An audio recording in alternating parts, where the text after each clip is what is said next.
When kids do graduate, the most daunting challenge can be the cost of college.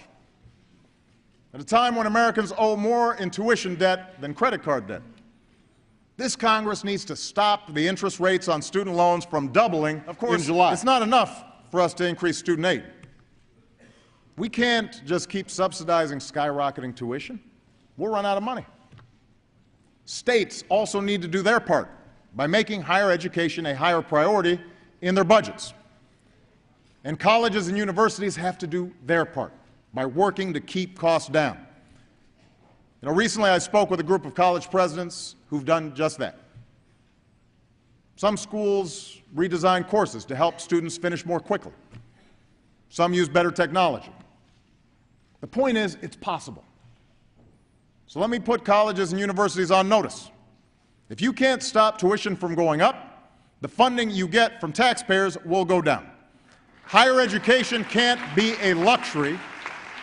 It is an economic imperative that every family in America should be able to afford.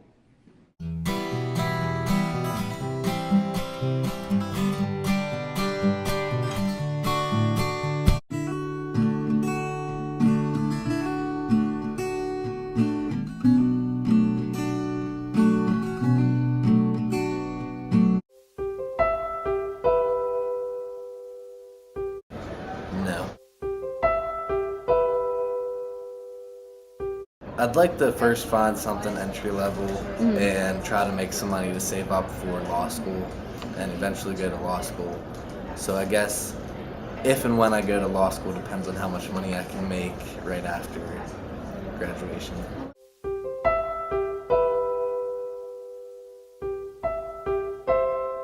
That's a very good question. I do think eventually it would pay to go to law school because I currently have no student loan debt. So I think if I can make enough money to help put myself through law school, that it would eventually pay off.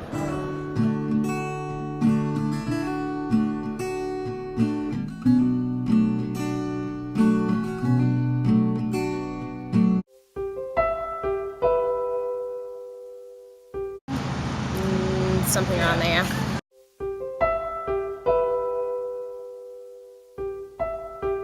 Absolutely terrified. I'd say that lots of people should try to get involved because it's a decently large issue, especially for me because it's like there are teachers who are tenured who can't be fired from their jobs, but they're crappy teachers, so they can't, get rid of them even though there are better teachers coming in, which could possibly be me eventually. Well, especially for me because I'm going into education, like you can't get anywhere in education without furthering your education, and you get more money depending on how much education you have and everything, so I kind of have to.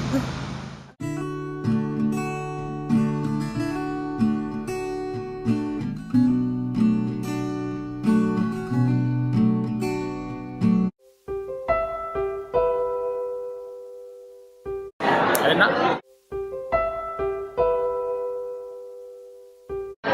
Well, plan is to work for 2 years for a firm and then have them pay for my grad school.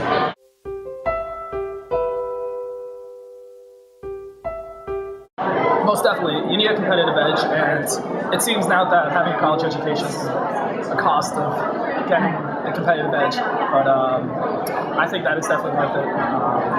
Not just for the education in the economy, but just to be well-rounded individually.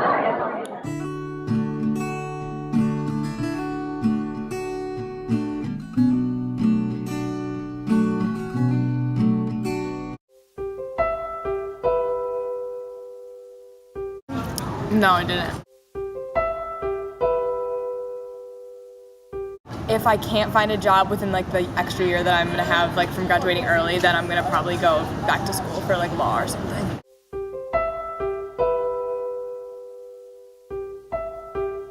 I definitely probably wouldn't if I wasn't saving the money from leaving a year early. But since I'm saving that money, then if I can't get a job in PR, then I guess I have to do something to get a job.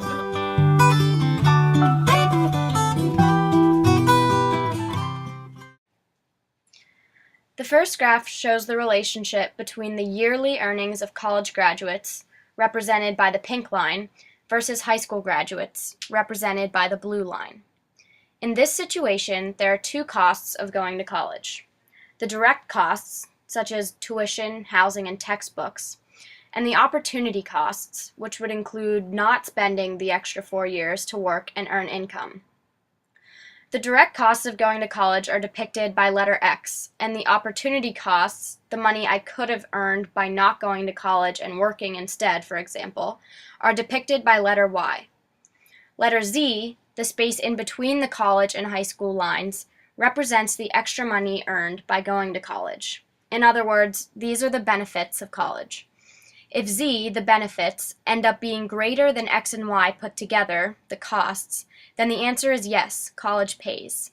If it doesn't, then the answer is no, college doesn't pay, high school does. While the median high school graduate aged 25 and older earns about $26,000, the median college graduate aged 25 and older earns about $42,000. That's an annual income premium of about $16,000, or around 60%. However, according to the College Board, it takes 14 long years before the college grad's income, net of loan payments, starts to beat what the high school grad earns. During all those 14 years, college doesn't pay, high school does. We see this on the next graph, which represents lifetime earnings between college grads and high school grads. The pink line, the high school grad's income, steadily rises. The blue line, the college grad's income, takes a huge dip at first. These are the costs of college keeping us from earning anything initially. What we hope to happen, being college students, is that the blue line will eventually surpass the pink one. This would mean that our college tuition money and degree paid off because we are now earning more, typically $1 million more over a lifetime, than the average high school graduate.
I want to make sure that every kid in this country that wants to go to college gets the chance to go to college. If you can't afford it, scholarships are available. Shop around for loans. Make sure you go to a place that's reasonably priced. And if you can, think about serving the country, because that's a way to get all that education for free.